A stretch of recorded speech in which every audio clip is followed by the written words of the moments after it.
জ্বরহীন malaria দেখা যাচ্ছে বিশেষ করে পশ্চিমবঙ্গের পশ্চিমাঞ্চল এবং উত্তরবঙ্গের বন অঞ্চলে।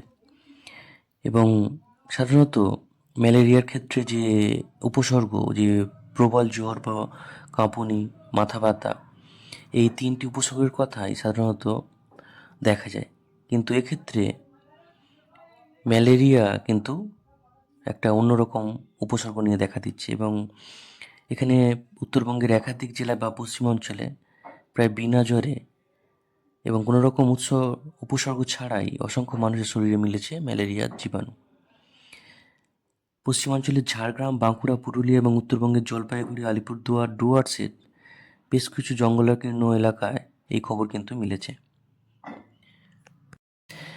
বন্ধুরা, 2025 সালে এই দুই অঞ্চলে যে মানুষের মধ্যে যে রক্ত পরীক্ষা করে দেখা গেছে যে এই রকম উপসর্গহীন কিন্তু জ্বর কিন্তু ধরা পড়েছিল।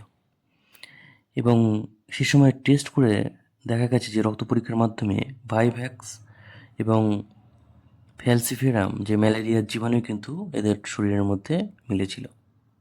এখন যে প্রশ্নটা হচ্ছে যে উপসর্গ নেই কেন, এই প্রশ্নের উত্তর খুঁজতে গিয়ে বিশেষজ্ঞরা বলছেন যে জঙ্গলাকীর্ণ এইসব জায়গায় দশকের পর দশক ধরে এই সমস্ত মানুষদের মধ্যে ফরেস্ট ম্যালেরিয়া কিন্তু হয়ে আসছে।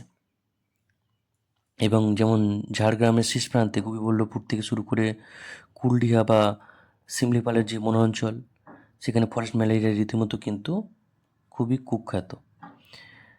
এবং এই যে উপসর্গ সেটা বোঝা যাচ্ছে না, তার অন্যতম কারণ হচ্ছে যে এখানকার মানুষের শরীরে একটা অদ্ভুত ইমিউনিটি তৈরি হয়ে গেছে।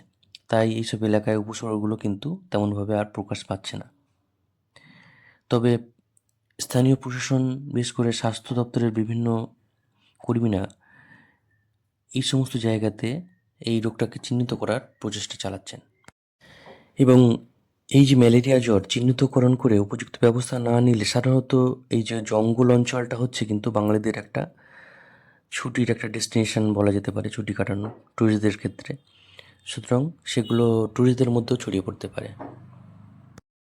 এখানে বন্ধুরা ভিডিওটা শেষ করছি। সবাই ভালো থাকবেন, সুস্থ থাকবেন।